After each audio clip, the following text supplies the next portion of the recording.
Nimble news, the truth unfold. नमस्कार, आदाब, सत श्री अकाल। एक बार मैं फिर हाजिर हूँ आप लोगों के सामने एक नई कहानी के साथ।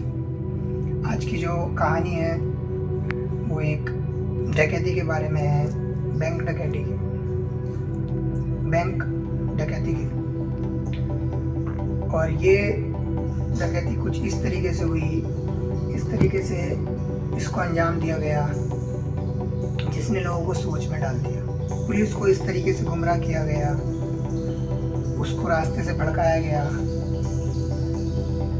लेकिन उसके बावजूद भी एक वक्त ऐसा आया जब पुलिस ने अपनी गलतियों को सुधारा और असली मुजरिम तक पहुंच पाई। जिन लोगों ने इस वारदात को अंजाम दिया उन्होंने बाद में इस बात को कबूला कि इस घटना को, इस चोरी को, इस डकैती को अंजाम देने के लिए उन्हें प्रेरणा मिली एक फिल्म से। जी हाँ, उस फिल्म का नाम था धूम, जो कि आई जब इसकी पहली फिल्म आई थी। इस चीज़ से इन्हें प्रेरणा मिली और इन्होंने इस वारदात को अंजाम दिया। अब तक की ये सबसे बड़ी बैंक डकैती थी जिसमें 4 लोग शामिल थे और इसमें 4 लोगों में एक महिला भी थी। ये चारों लोग बेरोजगार थे, इनके पास कोई काम धाम था नहीं, जिसकी वजह से ये परेशान थे, पैसा कमाना चाहते थे। लेकिन इन्हें इस चीज़ का भी पता था कि अगर हम ईमानदारी से पैसा कमाएंगे तो हमें बहुत समय लग सकता है। तो इन्होंने एक ऐसा रास्ता चुना जो गैर कानूनी तो था ही, लेकिन इन्होंने सोचा कि हम बहुत होशियारी से, बहुत सोच समझ के, सारी चीज़ों को देखते हुए ये काम को अंजाम देंगे ताकि हम पुलिस की गिरफ्त से बचे रहें। तो इन्होंने केरल का जो ज़िला है मल्लमपुरा, उसमें जाके सारे बैंकों की रेकी की। वहाँ के जो भी बैंक हैं सब में गए, देखा कौन से बैंक में कितनी सिक्योरिटी है, कहाँ पे रिस्क कम है, कहाँ हम अपनी वारदात को अंजाम दे सकते हैं। इससे पहले भी बहुत सारी चीज़ें इनके दिमाग में आई, बहुत सारे तरीके आए जिससे कि ये पैसे लूट सकें या छीन सकें, लेकिन कोई भी तरीका इन्हें ठीक नहीं लग रहा था इस चीज़ के लिए, क्योंकि किसी में रिस्क ज़्यादा था, किसी में पैसा कम था। लेकिन उसी वक्त जब ये फिल्म धूम रिलीज़ हुई तो इन्होंने उसे देखा और इससे इन्हें एक पक्का तरीका मिल गया कि हमें बैंक रॉबरी के ज़रिए पैसा लूटना है। जब इन्होंने सारे बैंकों में देखे तो कुछ बैंक ऐसे थे जिसमें सिक्योरिटी कम थी, इन्हें लगा हाँ यहाँ भी हम लूट कर सकते हैं। कुछ बैंक ऐसे थे जहाँ आबादी कम थी, इन्हें लगा यहाँ भी लूट कर सकते हैं। लेकिन इन्होंने एक बैंक ऐसा देखा जो था तो आबादी के बिल्कुल बीच में, लेकिन उसकी एक खास बात थी, वो सेकंड फ्लोर पर, जिसकी वजह से इन्होंने इस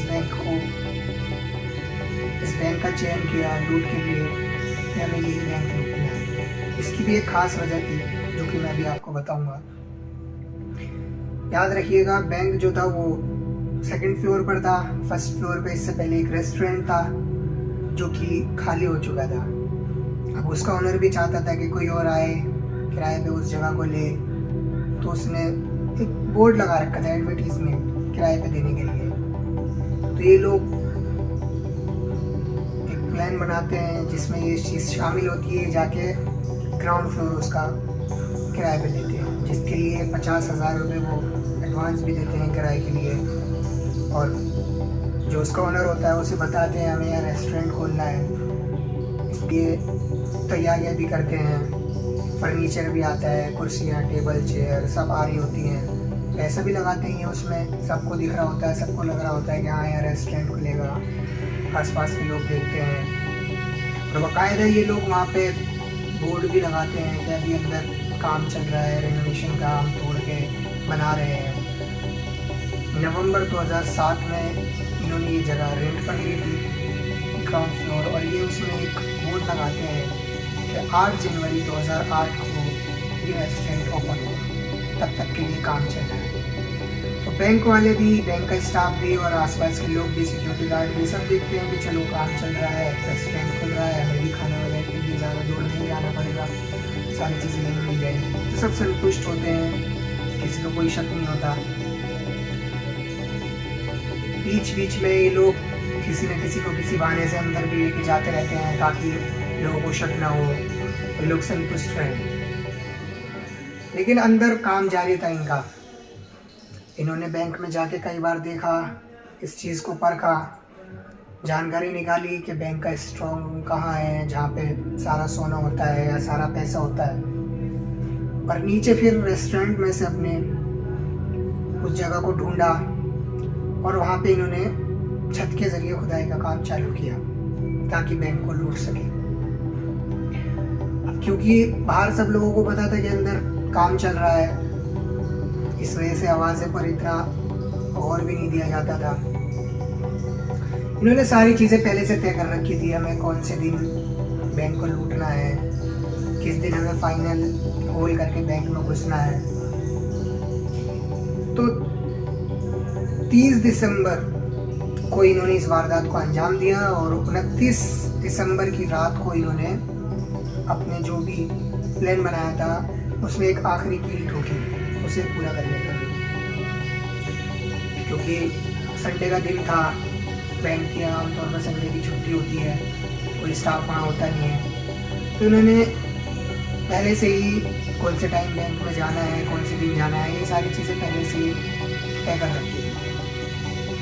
30 तारीख को ये लोग जाते हैं, सारी चीज़ें कटर वगैरह पहले से लेके जाते हैं और बैंक में रखा हुआ 80 किलो सोना और 25 लाख कैश, ये चीज़ ये लूट कर ले जाते हैं। ये अपने रेस्टोरेंट के ज़रिए सारा सामान लेकर आते हैं और वहाँ से फिर फरार हो जाते हैं। सिक्योरिटी गार्ड को, आसपास के लोगों को कुछ पता नहीं चल पाता। लेकिन जब मंडे के दिन बाकी सारा स्टाफ आता है, मैनेजर आते हैं, वो स्ट्रॉन्ग रूम में जाते हैं, वहाँ का दरवाज़ा खोल के देखते हैं, सारी चीज़ें बिखरी हुई हैं, उन्हें लूट का पता चलता है, तो उनके पैरों तले ज़मीन खिसक जाती है कि ये सब कैसे हो गया। अब पुलिस आती है, वो इस चीज़ की जांच करती है, देखती है, तो इन्होंने चालाकी करी होती है वहाँ। इन्होंने पुलिस को गुमराह करने के लिए वहाँ एक लाइन लिखी होती है, जय मऊ, यानी मऊवादियों का शॉर्ट फॉर्म जय मऊ।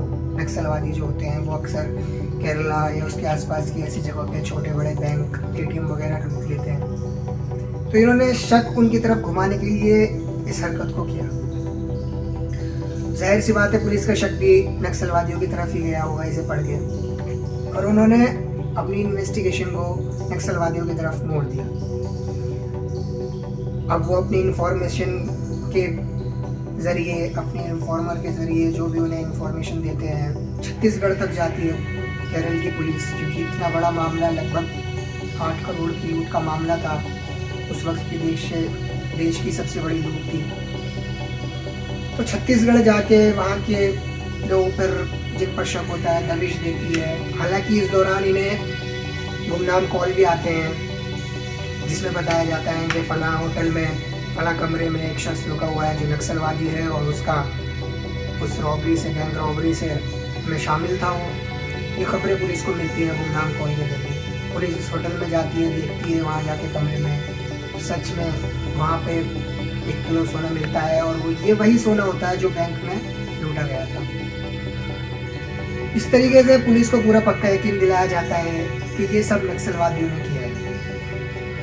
लेकिन पुलिस को यहाँ पे अपनी गलती का एहसास होता है। उसे लगता है कि हाँ, उसे रास्ते से भटकाया जा रहा है, असल मामला कुछ और है और पुलिस को कुछ और दिखाया जा रहा है।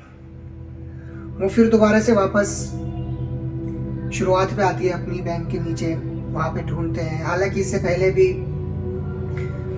जब पुलिस ने देखा था कि रेस्टोरेंट के ज़रिए से लूट की वारदात को अंजाम दिया गया है, तो जिन लोगों ने रेस्टोरेंट लिया था उनकी तहकीक की जाती है। जो भी उन्होंने आईडी वगैरह दी थी वो सब फर्जी थी, एड्रेस जहाँ का था सब फर्जी था। तो कुछ लोगों ने उन्हें देखा भी था, उनके स्केच बनवाए जाते हैं, लेकिन वो कुछ काम के नहीं होते। तो अभी जब दोबारा से आते हैं तो इन्हें वहाँ पे और कुछ चीज़ें मिलती हैं, जैसे कि एक जोड़ी इन्हें लेडीज़ चप्पल मिलती हैं, जिससे इन्हें पता चलता है कि इसमें एक महिला भी शामिल है। कुछ शराब की बोतलें, कुछ डेटोनेटर वगैरह, जिसके ज़रिए इन्होंने छत को तोड़ा। और इसी तरीके की कुछ और चीज़ें मिलती हैं जिनसे इनका शक इनके ऊपर और गहरा होता है। लेकिन जब सारी कोशिशें करने के बावजूद भी इन्हें कोई सुराग नहीं मिल पाते, तो फिर ये इलेक्ट्रॉनिक सर्विलेंस की तरफ जाते हैं। तो मल्लमपुरम ज़िले के जो बैंक था ये, उसके पास वाले टावर पे जाते हैं, मोबाइल टावर होता है, वहाँ जाके 30 दिसंबर की रात को और 31 दिसंबर की सुबह तक जितने भी कॉल्स वहाँ से किए गए, जितने भी नंबर वहाँ एक्टिव थे, वो निकलवाते हैं। तो टोटल जो नंबर होते हैं वो लगभग 25 लाख होते हैं। ये देख के पुलिस के भी होश उड़ जाते हैं, इतने सारे नंबर, इन्हें सबको खंगालना है, इसमें से कुछ नंबर 1 या 2 निकालने हैं। लेकिन कुछ और रास्ता था नहीं, कोई और सुराग था नहीं, तो यही एक ऑप्शन बचता है। तो पुलिस साइबर एक्सपर्ट को भी लेती है, टेलीफोन एक्सचेंज कंपनियों को भी, और जो भी इस मामले में मदद कर सकते हैं सबको लिया जाता है, खंगाला जाता है। काफ़ी वक्त लगता है, कुछ वक्त लगता है लेकिन एक वक्त के बाद फिर पूरे के पूरे 24,99,999 नंबरों को जांचा जाता है, जिसके फिर उनके पास जाके तफ्तीश की जाती है, तो वो सब के सब सही मिलते हैं। लेकिन जो एक नंबर था उस पर शक होता है, क्योंकि उसकी आईडी भी फर्जी, तो उस नंबर को डाउटफुल रखा जाता है और उसे सर्विलेंस पे डाला जाता है। जब सर्विलेंस पे डाला जाता है, उसके बाद जो इंसान भी उसे यूज़ कर रहा होता है, उसकी लोकेशन देखी जाती है, उसे ट्रेस किया जाता है, जिससे उसका नाम जोसेफ होता है, पता चलता है।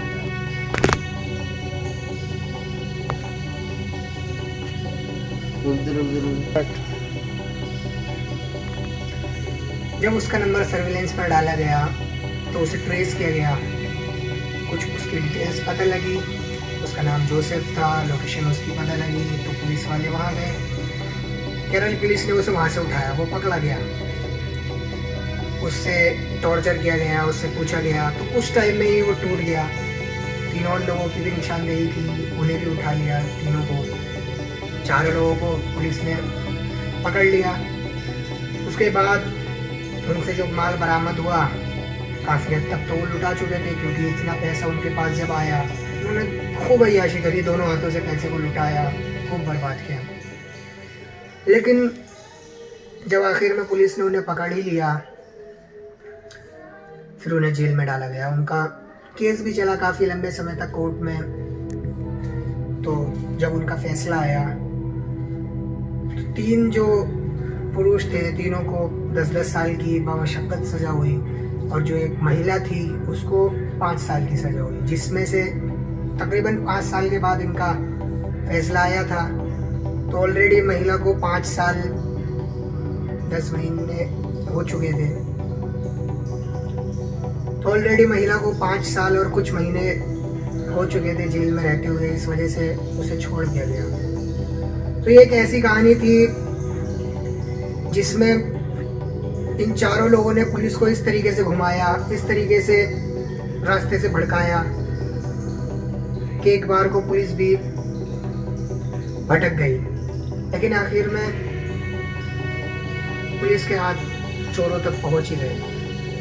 इसमें चोरों ने, जिन्होंने डाका डाला, 4 ने बताया भी कि ये सब एक फिल्म से प्रभावित होकर इन्होंने किया। तो क्या आपको नहीं लगता कि कुछ इस तरीके की फिल्में जो आजकल हमारे बॉलीवुड जगत में बनती हैं, वो इस तरीके की घटनाओं को प्रेरित करती हैं, लोगों को उकसाती हैं ऐसी घटनाओं के लिए,